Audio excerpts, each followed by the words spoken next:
अस्सलाम वालेकुम। अस्सलाम वालेकुम। दुरूद शरीफ पढ़।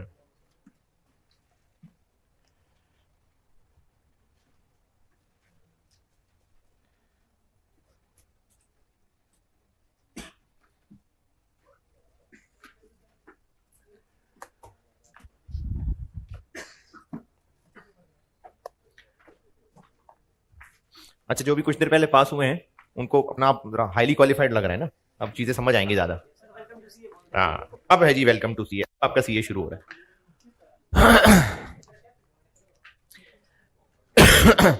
अच्छा, ये ना चूंकि गुलबर्ग वाले बच्चे भी बहुत सारे भाग गए होंगे आज, और ये लेक्चर उनको फिर ऑनलाइन ले रहे होंगे, तो गुलबर्ग में मैं कल एनआरवी नहीं शुरू कर सका था, यहां कर दी थी, इसलिए मैं एनआरवी दोबारा बता रहा हूं, ये खास गुलबर्ग के बच्चों के लिए।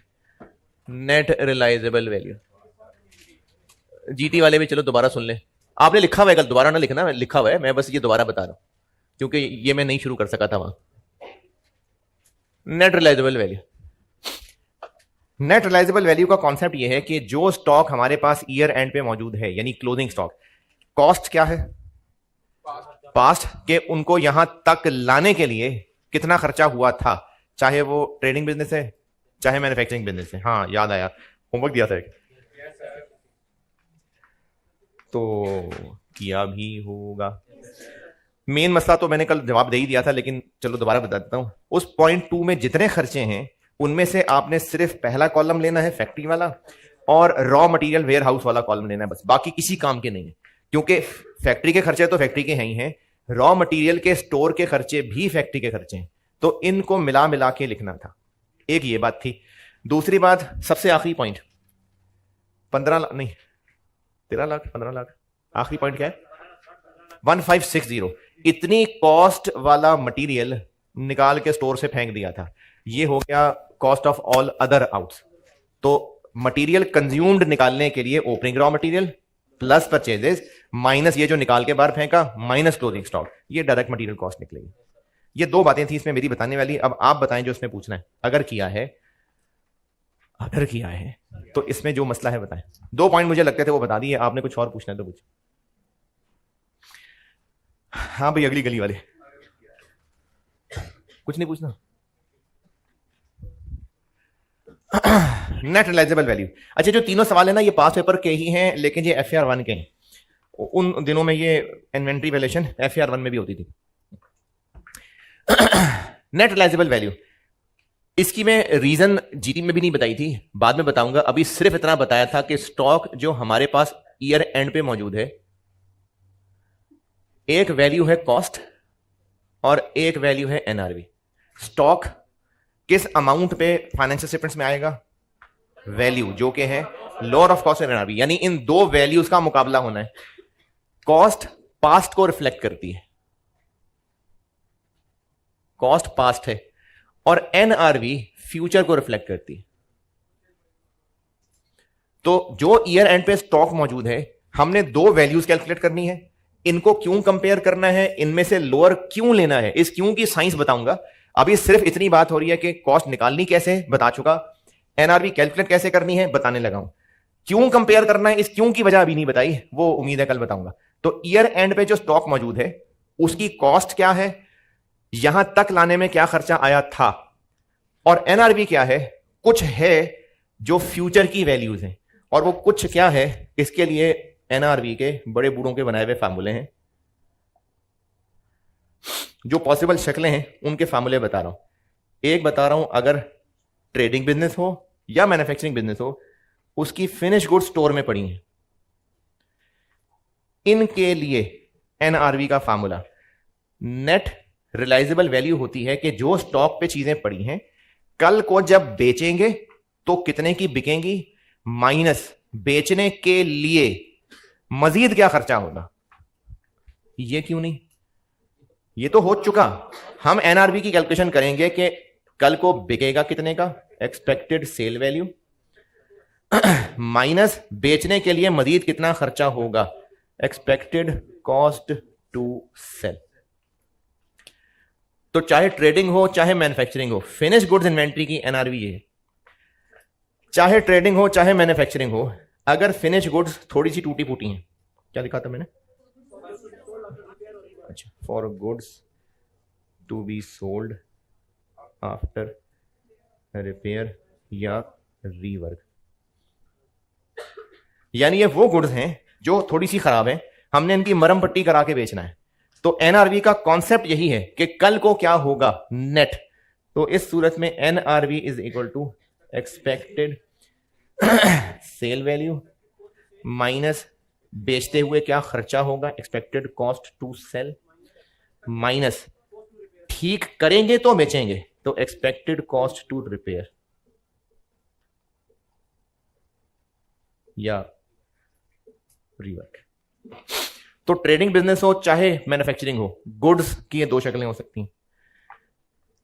फिर बेशक अभी पढ़ा नहीं रहा, लेकिन एनआरवी अभी बता रहा हूं, इसलिए इसका भी जिक्र कर रहा हूं, वर्क इन प्रोसेस इन्वेंट्री। तो वर्क इन प्रोसेस इन्वेंट्री के लिए एनआरवी होती है कि जब ये मुकम्मल हो जाएगी तो कितने की बिकेंगी, एक्सपेक्टेड सेल वैल्यू माइनस कितना खर्चा होगा बेचने के लिए, लेकिन बेचेंगे तो तब जब ये कंप्लीट होगी, तो एक्सपेक्टेड कॉस्ट टू कंप्लीट। अच्छा, सारी कैलकुलेशन कब हो रही है, ईयर एंड पे। तो to sell, to repair, to complete, यानी ये वो खर्चे हैं जो अभी होंगे। और अगर मैन्युफैक्चरिंग बिजनेस है और उसका रॉ मटेरियल है, तो इसमें एनआरवी सेल वाले रास्ते से नहीं होती, वो होती है रिप्लेसमेंट कॉस्ट। और रिप्लेसमेंट कॉस्ट का मतलब है कि अगर अब हम दोबारा खरीदेंगे तो कितने का मिलेगा। ये चार फार्मूले लिखे थे और मेरा ख्याल है बस यही किया था।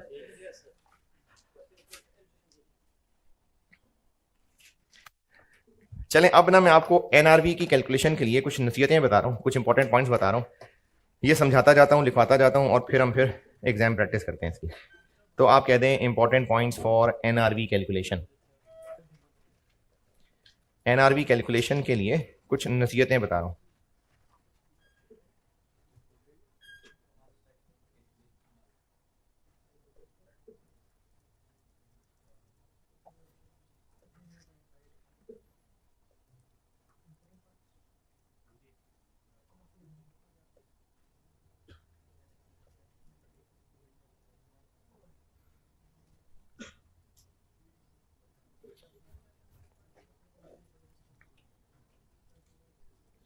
हाँ जी, हेडिंग दे दी। चले, अब ना मैं आपको एक एक करके पॉइंट लिखवा भी देता हूं, समझा भी देता हूं।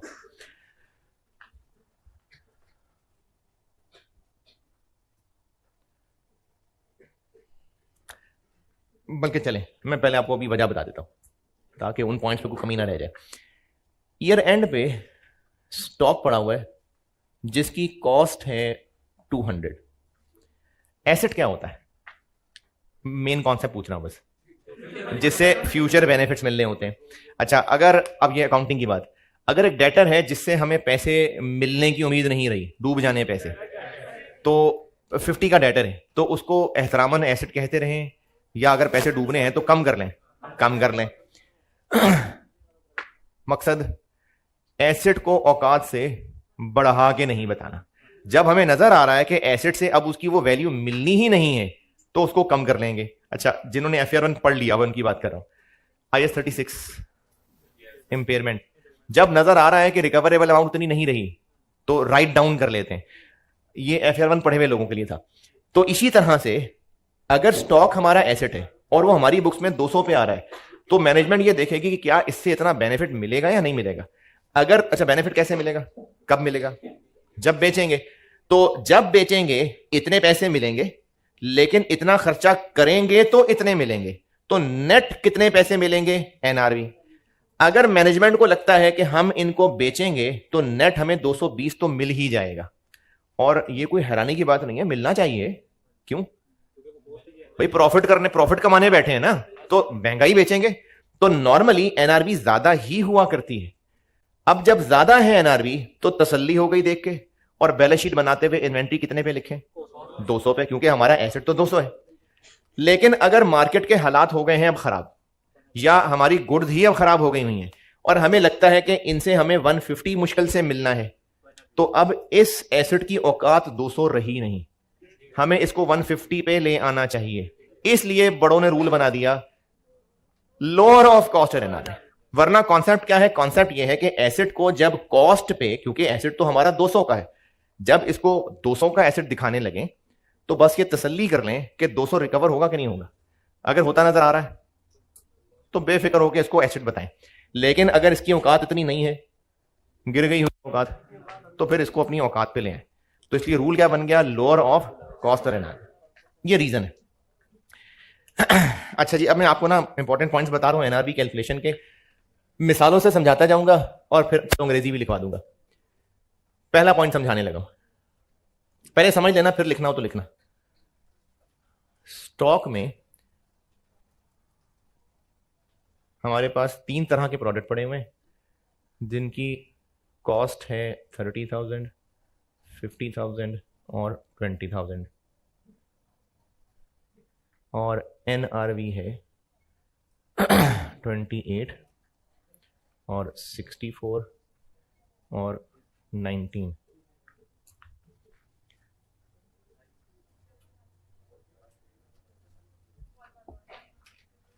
Triple one. 3 प्रोडक्ट्स पड़े हैं स्टॉक में, ये इनकी कॉस्ट है और ये इनकी एनआरवी है। तो सवाल ये है कि हम एसओएफपी में इन्वेंट्री कितने पे लिखेंगे? नहीं तो 1 लाख और 1,11 को क्यों ना कंपेयर कर लें? क्यों, क्या हर्ज है इसमें? 100 और 111 में क्या हर्ज है अगर कंपेयर कर लें? तो है तो हमारी इन्वेंट्री ही ना। अगर हमने इनको कंपेयर कर लिया ना तो वो जो कंपैरिजन की लॉजिक थी वो बेकार हो जाएगी।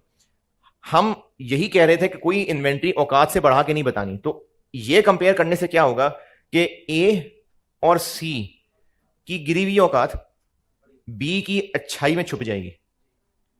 ये दोनों अब हमें वो वर्थ नहीं देंगे, लेकिन बी चूंकि बहुत अच्छा है तो इसमें ये छुप के हमें नजर आएगा कि सब अच्छा है। तो इसलिए टोटल का कंपैरिजन नहीं करना, प्रोडक्ट वाइज करना है। 28, 50,000 और 19,000, 97,000, ये सही। कोई इख्तलाफ? चलिए पहला पॉइंट लिखें, comparison of cost and NRV. Comparison of cost and NRV should be made separately for each product, यानी हर प्रोडक्ट के लिए अलग अलग करना है। और इसके बाद ये लिख तो काम आएगी बात। ये लिखें, फिर अगला पॉइंट बताता हूं।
हाँ जी, ये लिखा। चलें अगली बात समझ लें।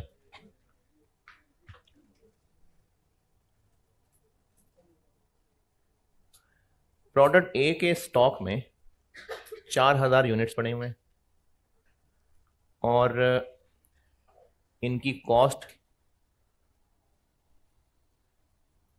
2500 यूनिट्स 30 वाले और 1500 यूनिट्स 32 वाले, और NRV 31।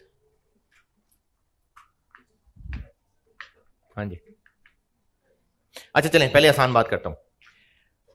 ABC तीनों को अलग अलग कंपेयर करना है। क्यों? ताकि अगर ए की वैल्यू डाउन हो गई है तो वो दूसरे की अच्छाई में छुप ना जाए।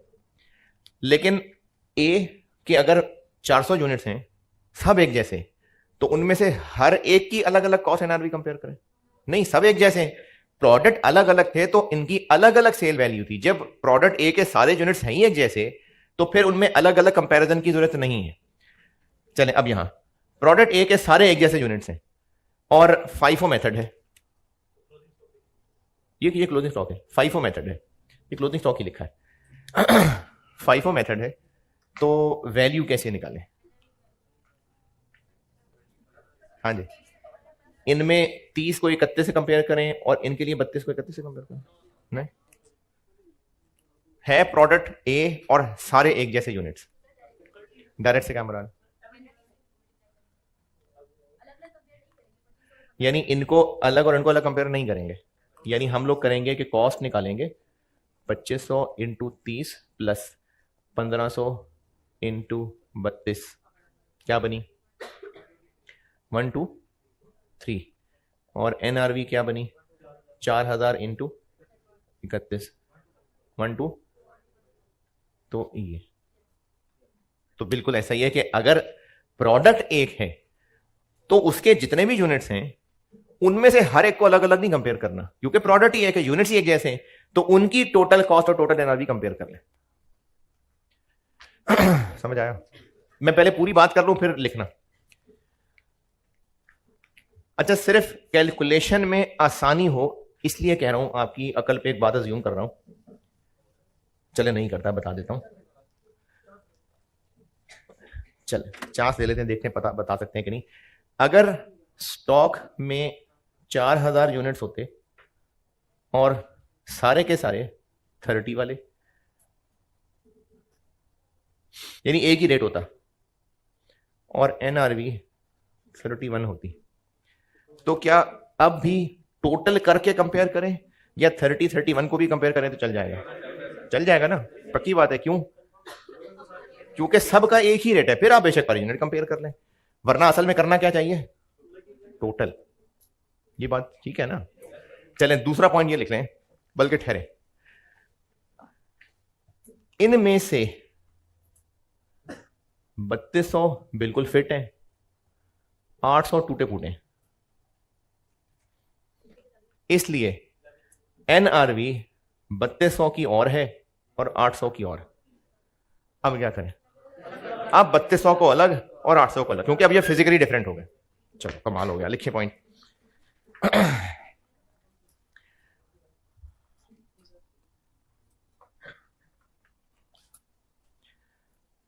for a single product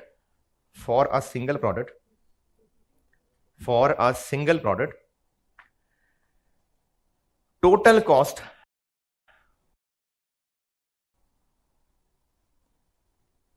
of all units will be compared with total NRV.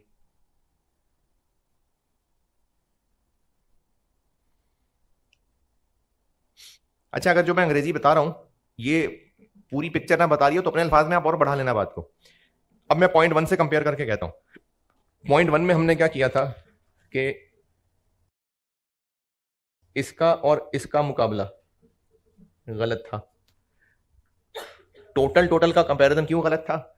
क्योंकि प्रोडक्ट्स अलग थे। तो दूसरे पॉइंट में मैं क्या बता रहा हूं कि प्रोडक्ट अगर एक है फिर कर ले टोटल कंपेयर। ये मकसद है बताने का कि एक प्रोडक्ट के लिए उसके सारे यूनिट्स की टोटल कॉस्ट और टोटल NRV बिल्कुल करें compare. However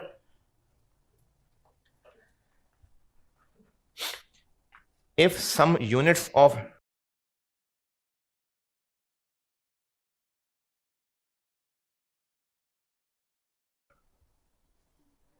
if some units of that product are defective,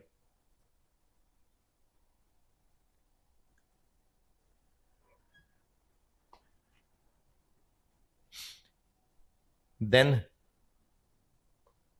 comparison of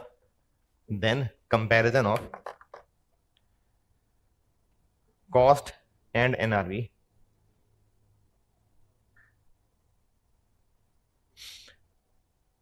will be made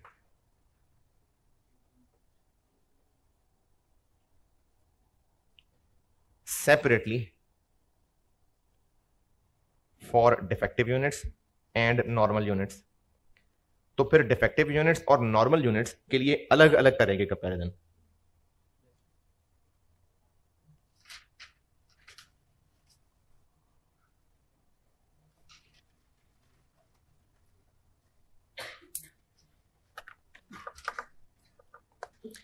चलें अगली बात लिखें।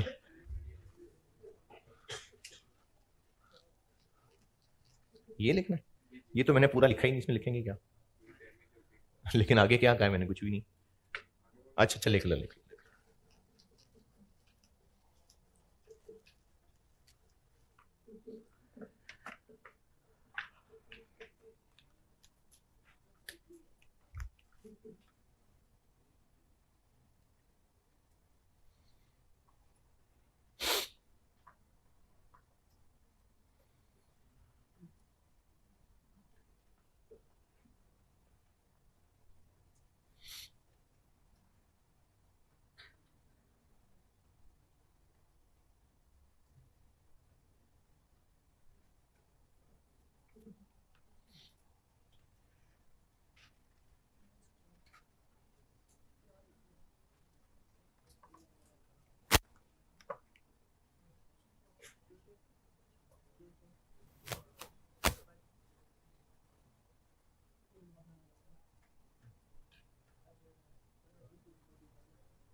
हाँ जी noted.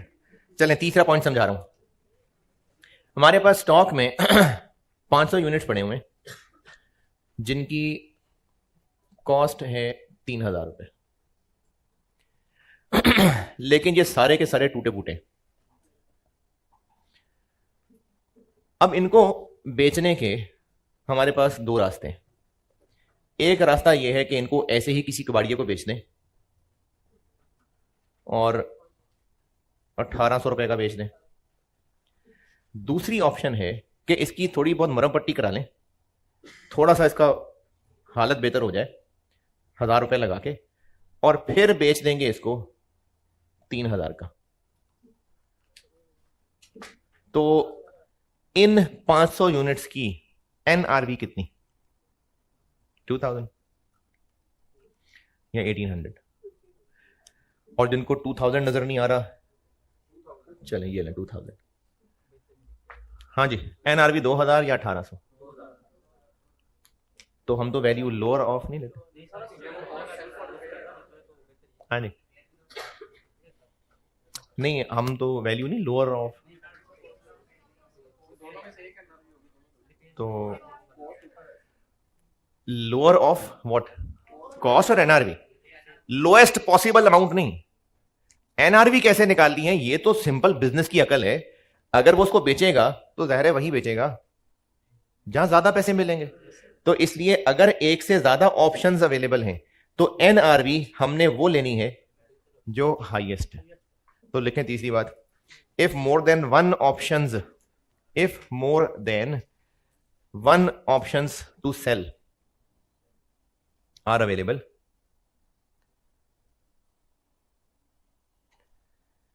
then highest NRV will be used। तो उन ऑप्शन में से जो हाईएस्ट एनआरवी होगी वो यूज करेंगे। कहां पर कॉस्ट ज्यादा होती? हाँ ओहो, मुझसे पूछो ना। हाँ, मुझसे पूछ भाई।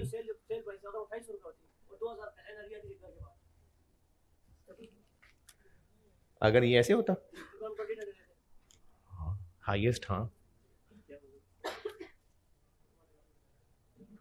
और अगर वो 4,000 होती, अगर वो 4,000 होती और ये 2,000 होती, अगर वो 1,500 होती और 2,000 होती, तो जबरदस्त, शाबाश। ऐसे ही हाईएस्ट वाले को यूज करना है। तो इस मिसाल में हम इसको एनआरवी लेंगे।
हाँ जी, मिसाल नोटेड।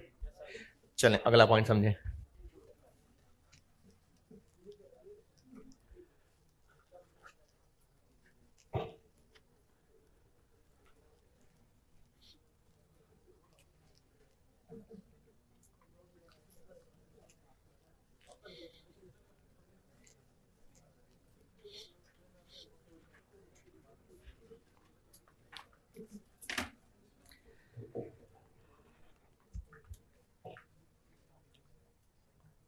ये चौथा पॉइंट समझा रहा हूं।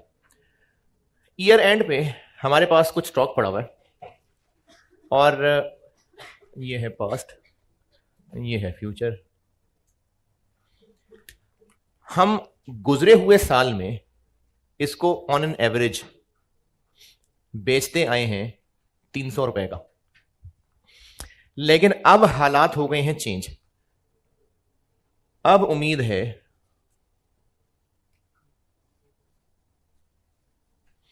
कि हम इसको बेच लेंगे 270 का, और मार्केट में हालात खराब हैं। जो हमारे कंपेटिटर्स हैं वो तो बेचारे 270 का भी नहीं बेच सकेंगे।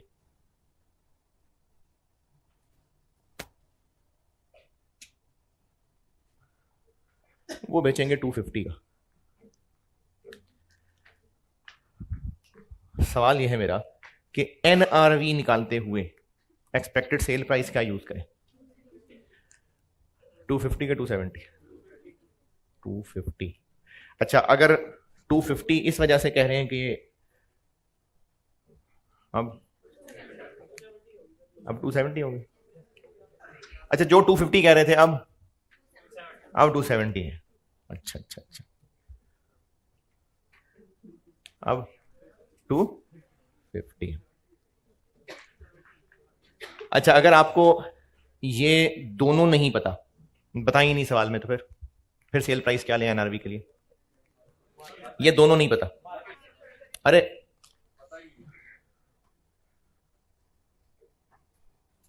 चलो, नहीं पता दोनों, तो फिर कितनी होगी? 300। क्यों 300? हम तो एनआरवी फ्यूचर वैल्यू लेते हैं। तो जब नहीं बताई तो जितने का पहले बेचते रहे हैं उतने का ही बेच लेंगे। लेकिन अगर ये पता है तो इनमें से कौन सी? 270। और 270 की वजह कम ज्यादा होना नहीं है। 270 की वजह यह है कि एनआरवी में हमने वो सेल प्राइस लेनी है जितने का हम बेच लेंगे।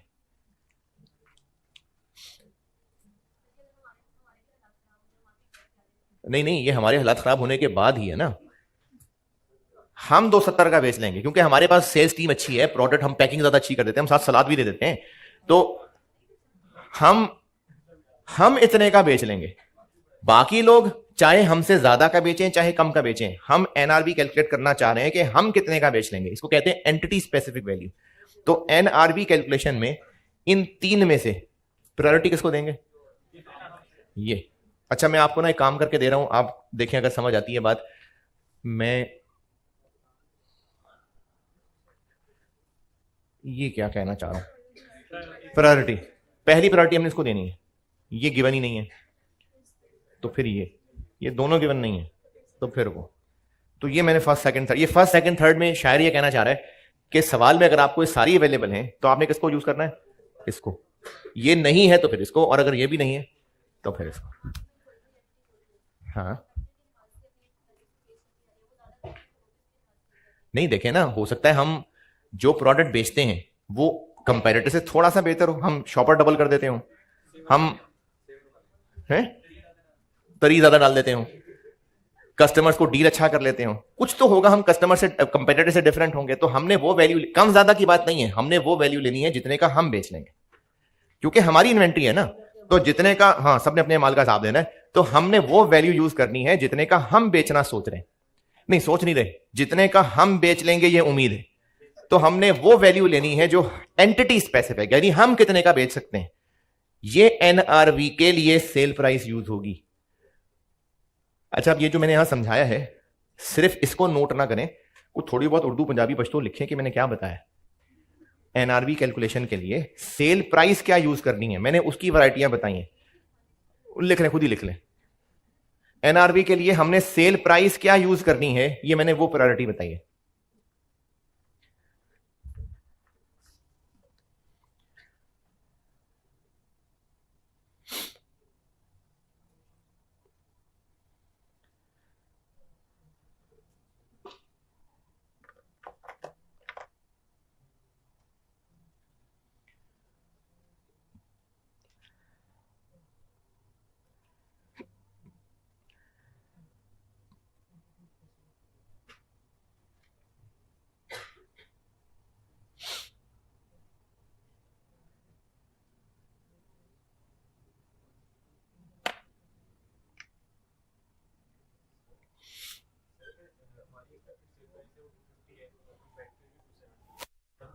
अपनी यूज करेंगे।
हाँ जी,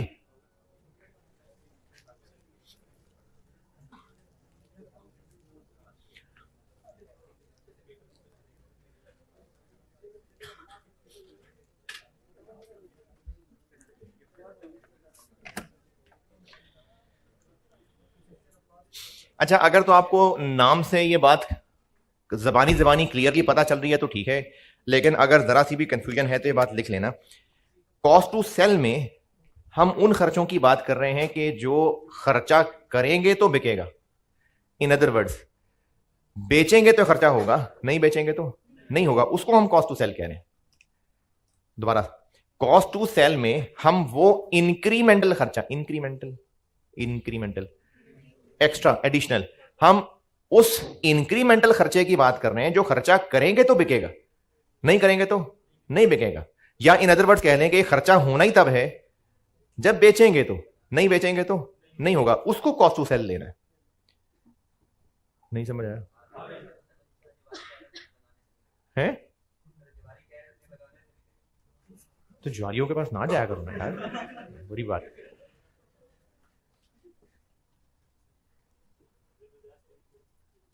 अच्छा, खामोशी इसलिए कि आप कुछ लिख रहे हैं?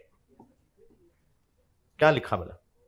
Cost to sell incremental selling cost है, यानी ये वो खर्चे हैं जो बेचेंगे तो खर्चे होंगे, नहीं बेचेंगे तो नहीं होंगे।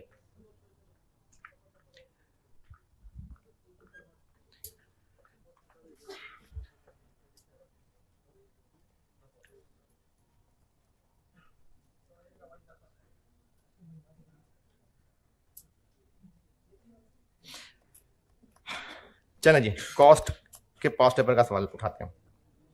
आप मेरी बुक में ये इलस्ट्रेशन से आगे चले ना तो आई के पास्ट पेपर्स आ जाएंगे, उनमें सबसे आखिर में होगा एक, मेरी बुक में ये जो आई के पास्ट पेपर्स हैं इनमें सबसे आखिरी क्वेश्चन 7 इलस्ट्रेशंस पार करे, इसी चैप्टर में क्वेश्चन देखना, सोल्यूशन नहीं देखना, क्वेश्चन देखना है, और क्वेश्चन देखना है, सोल्यूशन नहीं, क्वेश्चन। इलस्ट्रेशंस के जस्ट आगे आई के पास्ट पेपर शुरू किए मैंने, उनमें 7वां क्वेश्चन है 8th क्वेश्चन है, चले 8th क्वेश्चन है, XYZ लिमिटेड के नाम से, पेज नंबर 13, XYZ लिमिटेड के नाम से सवाल है, स्प्रिंग 2010 अटेम्प्ट का। मिल गया? चले पढ़ ले, मैं करता हूं।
हाँ जी, पढ़ लें तो मैं सॉल्व करूं।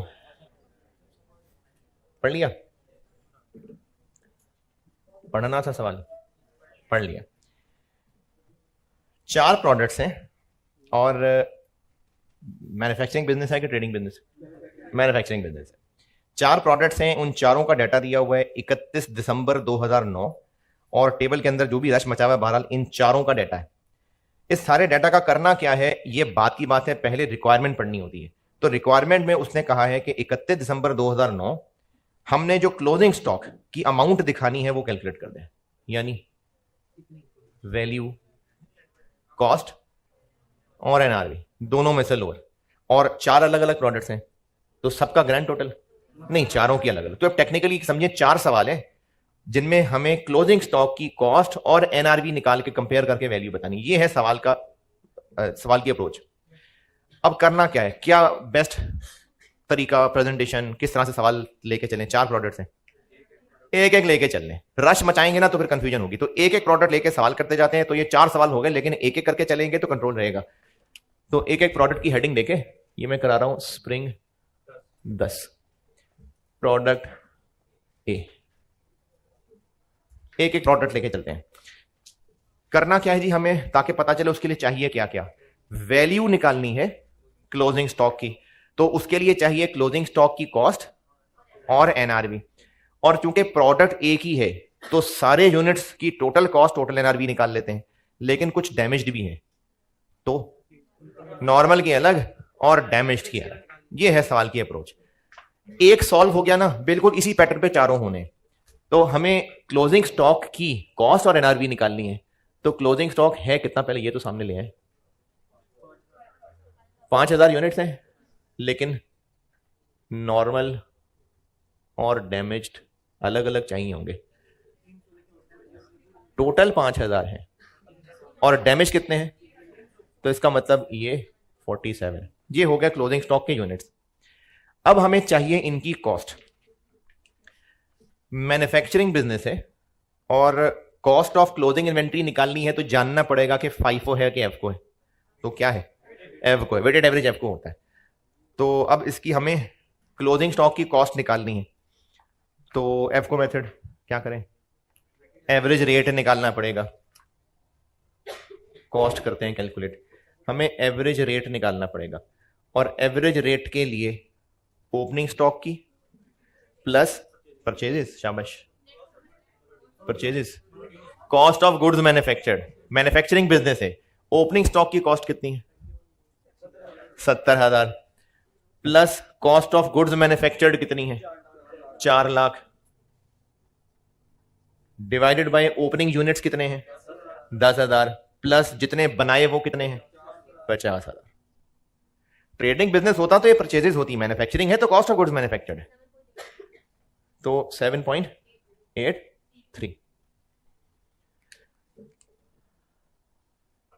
ये आ गई कॉस्ट। और एनआरवी इधर करता हूं, एनआरवी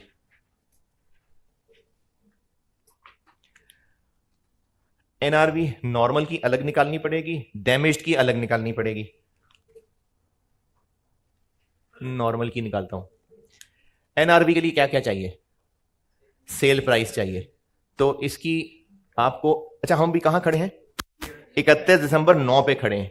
तो सेल प्राइस के लिए आंखें कहां रखनी है, एनआरवी निकालने के लिए 31 दिसंबर 9 पे खड़े हैं। फ्यूचर में कहां है फ्यूचर का डाटा कि कितने का बेचेंगे, ना ना ना, सेल प्राइस कह रहा हूं, सेल प्राइस 10 रुपए। वो जो 10% वाली बात है वो सेलिंग एक्सपेंसेस की बात हो रही है। तो सेल प्राइस 10 रुपए है। और ये जो लिखा है ना, unit cost of purchase from market, इसका मतलब है हम तो मैन्युफैक्चरिंग बिजनेस हैं। ये सिर्फ ये लिखा हुआ है कि अगर हम ट्रेडिंग बिजनेस होते तो मार्केट से कितने का खरीदते, तो जितने का मर्जी खरीदते। हम तो मैन्युफैक्चरिंग बिजनेस हैं, तो हमने एनआरबी के लिए क्या लेनी है, सेल प्राइस 10 रुपए। तो ये होगा 10 रुपए। एनआरवी के लिए सेल प्राइस में से क्या माइनस करें, कॉस्ट टू सेल। किधर है कॉस्ट टू सेल, अच्छा अब ये टेबल में से ढूंढते हैं। ओपनिंग स्टॉक के यूनिट्स हो गए, कॉस्ट हो गई, प्रोडक्शन के यूनिट्स हो गए, कॉस्ट हो गई, वेरिएबल सेलिंग कॉस्ट। ये जो साथ वेरिएबल का वर्ड लिखा है ना, ये हमें ये हिंट दे रहा है कि ये कॉस्ट टू सेल है, इंक्रीमेंटल। क्यों, क्योंकि वेरिएबल का वर्ड साथ ये बता रहा है कि ये वो खर्चे हैं जो बेचना था तो खर्चे होने थे। तो हाँ, यही तो हमें चाहिए होती है कॉस्ट टू सेल। तो ये है जो हमें चाहिए। तो कॉस्ट टू सेल कर देते हैं माइनस। अभी फिलहाल अगर मैं लास्ट सेंटेंस को छोड़ भी दूं तो ये कॉस्ट टू सेल है, तो ये ठीक है, ये माइनस कर दो इसमें से। नहीं, 10 रुपए में से 60,000 रुपए माइनस कर दो। इसको पर यूनिट करना पड़ेगा, इसको पर यूनिट करना पड़ेगा। 60,000 रुपए को पर यूनिट करने के लिए डिवाइड किससे करना है, यूनिट्स कौन से, प्रोड्यूस्ड या सोल्ड, सोल्ड। तो ये 60,000 रुपए कब की फिगर है, फ्यूचर। ये सारा टेबल कब का है? ये पास 2009 का डाटा है सारा। तो हमें इस 2009 के डाटा में 60,000 रुपए को पर यूनिट जानने के लिए किससे डिवाइड करना है? जितने यूनिट्स बिके थे, सेल किए थे, कितने किए थे, कैसे पता?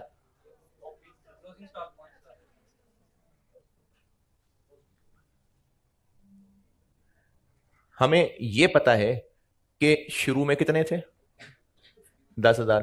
कितने और बनाए, कितने बच गए, 5,000। तो बिक गए होंगे 55,000। कैसे पता? ये कैसे ख्याल आएगा कि ये निकालने पड़ेंगे? क्योंकि हमें 16 यूनिट्स चाहिए, है नहीं तो जब नहीं है तो ढूंढे कैसे, पता चलेगा? तो ये इंफॉर्मेशन है, इससे पता चल गया। तो 16 यूनिट्स आ गए 55,000। ये जो आंसर निकलेगा, वैल्यू नहीं पूछ रहा, ये क्या आएगा आंसर? जो cost to sell per unit थी या जो होगी? जो थी, नहीं जो थी, 2009 का डाटा है। जबकि हमें क्या चाहिए? जो होगी, टेबल के नीचे वाली लाइन। ये जो सेलिंग एक्सपेंसेस हैं ये फ्यूचर में 10% महंगे हो जाएंगे, तो इसके आंसर को क्या करें? 1.1।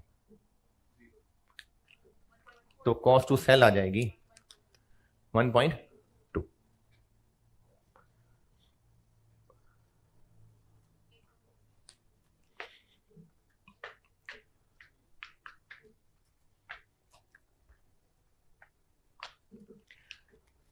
और डैमेज्ड वालों के लिए एनआरवी ये कितने के बेच लेंगे? हाँ जी, डैमेज्ड वाले कितने के बेच लेंगे? नहीं, ये कितने का बेच लेंगे? ये तो नहीं बताया, लेकिन रिपेयर कॉस्ट बताइए। तो इसका मतलब है कि रिपेयर करने के बाद वो ठीक हो जाएंगे, और ठीक हो जाएंगे तो कितने के बिक जाएंगे? 10 के। तो सेल प्राइस इसकी भी 10, लेकिन कॉस्ट टू रिपेयर भी आ जाएगी कितनी? 3। और कॉस्ट टू सेल तो आएगी 1.2, 5.8।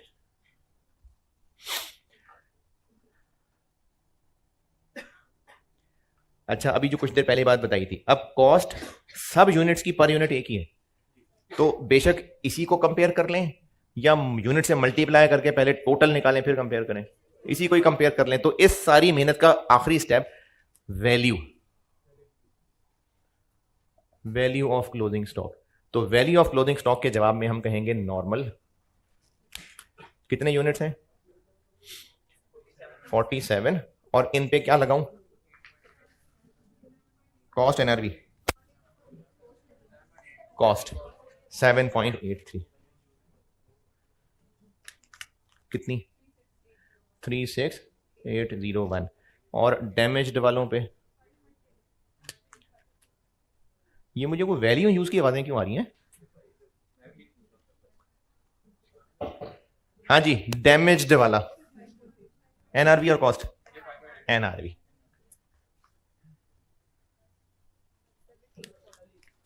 वन 7। तो प्रोडक्ट ए हो गया 38541। अब बिल्कुल सब ऐसे ही वैल्यूज बदलते जानी और प्रोडक्ट बी सी डी होता जाएगा। तो इसलिए इसकी सारी कैलकुलेशन तसल्ली से देख लें। कोई फिगर समझ नहीं आई तो बताएं, मैंने तो फिर बस मिटा के वैल्यू तो बदलनी है।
हाँ जी, नोटेड।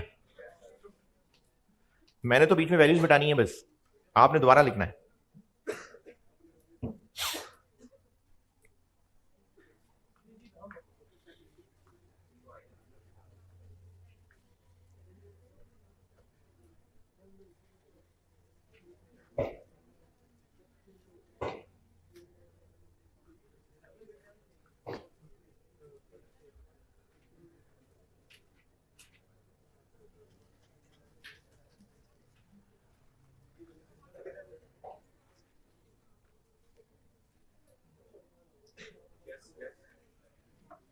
इधर वाले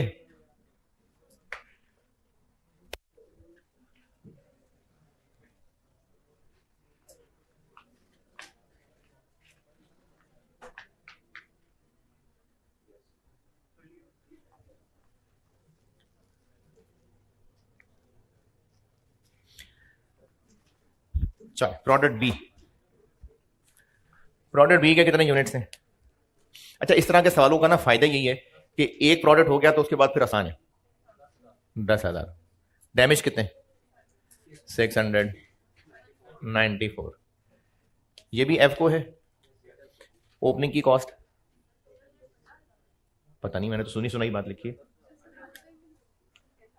10,000।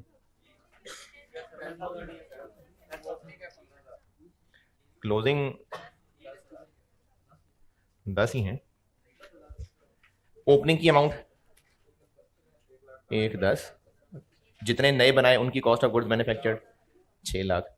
ओपनिंग के यूनिट्स 15,000, जितने नए बनाए 60,000। 9.46। कितने का बेच लेंगे? 12 का। पिछले साल सेलिंग खर्चा कितना आया था? 80,000। पिछले साल यूनिट्स ओपनिंग कितने थे? 15। बनाए कितने थे? 60। कितने बच गए? 10,000। कितने बिक गए?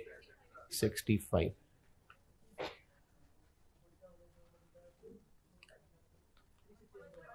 1.35।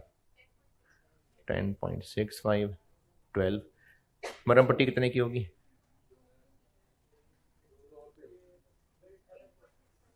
8.65। नॉर्मल वाले यूनिट्स 94। NRV cost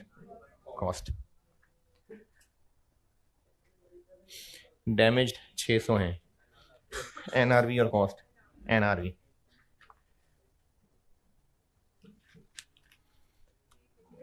88,924 5190 94,114। लो, ये हो गया प्रोडक्ट बी। इतनी जल्दी लिखें, फिर सी प्रोडक्ट करता हूं।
हैं जी?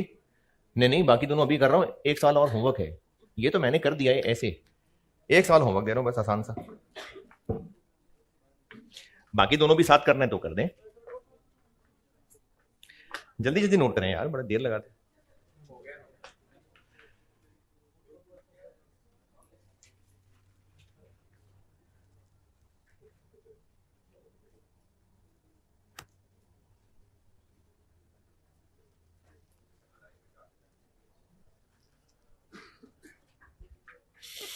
प्रोडक्ट सी में डैमेज नहीं है?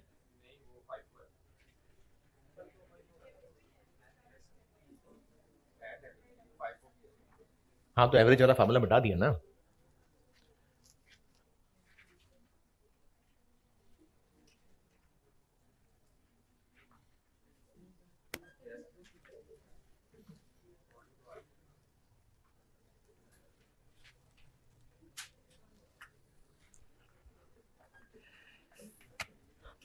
प्रोडक्ट सी क्लोजिंग कितने हैं?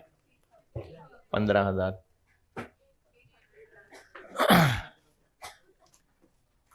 ये सवाल समझ आ रहा है ना, मुश्किल तो नहीं है। हाँ तो ये 14 साल पुरानी बात है। 800 डैमेज है, 14,200 नॉर्मल। फाइफो मेथड है, तो ये जो क्लोजिंग स्टॉक है फाइफो, ये ओपनिंग कितने? 20,000 और नए कितने बनाए? 75। तो ये 15,000 इनमें से हैं, यानी सिर्फ प्रोडक्शन वाले में से हैं। तो जो उन्हीं का रेट है कितने रुपए के? 8,25,000 के 75, 11, पूरा 11 बस। फाइफो है इसलिए इन्हीं में से होंगे। और बेच कितने का देंगे? है जी 12। पिछले साल कितने सेलिंग खर्चे थे? 90,000। पिछले साल के शुरू में यूनिट्स थे 20,000, 75 बनाए, बच गए 15, तो बिक गए 80।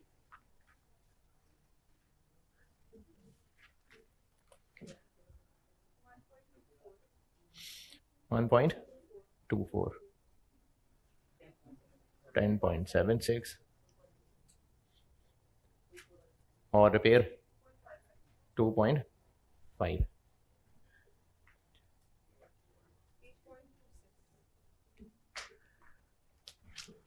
नॉर्मल वाले 14,200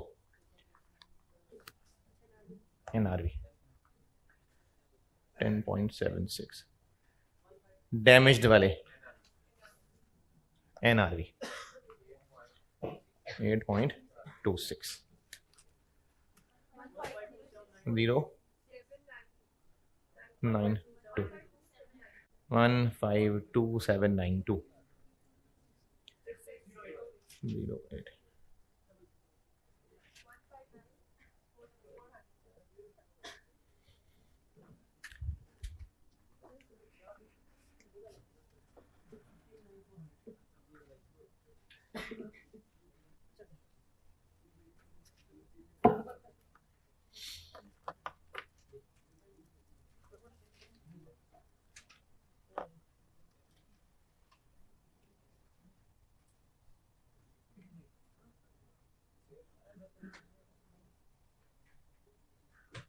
प्रोडक्ट डी तो कर ही लेंगे।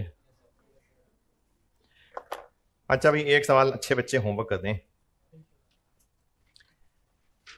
इलस्ट्रेशन, ये भी FAR 1 के किसी बहुत पुराने दौर का पास पेपर का सवाल है। इलस्ट्रेशन 4 कर दें।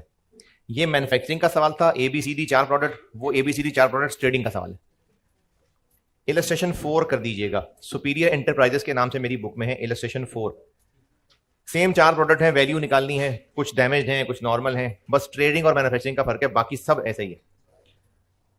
अच्छा हाँ सॉरी, इसमें ना मेथड नहीं बताया, तो फिर स्टूडेंट की मर्जी जिससे मर्जी करे। मैंने ये सवाल सॉल्व किया हुआ है एवको से, आप भी एवको से कर लें। फाइफो से करना हो तो वो भी कर लेना, बाद में आंसर पूछ लेना मुझसे। हैं अच्छे, जो बहुत अच्छे बच्चे हैं वो दोनों से कर लेना। आंसर मैंने एवको से रखा हुआ है पीछे। चलें ठीक है जी, अल्लाह हाफिज।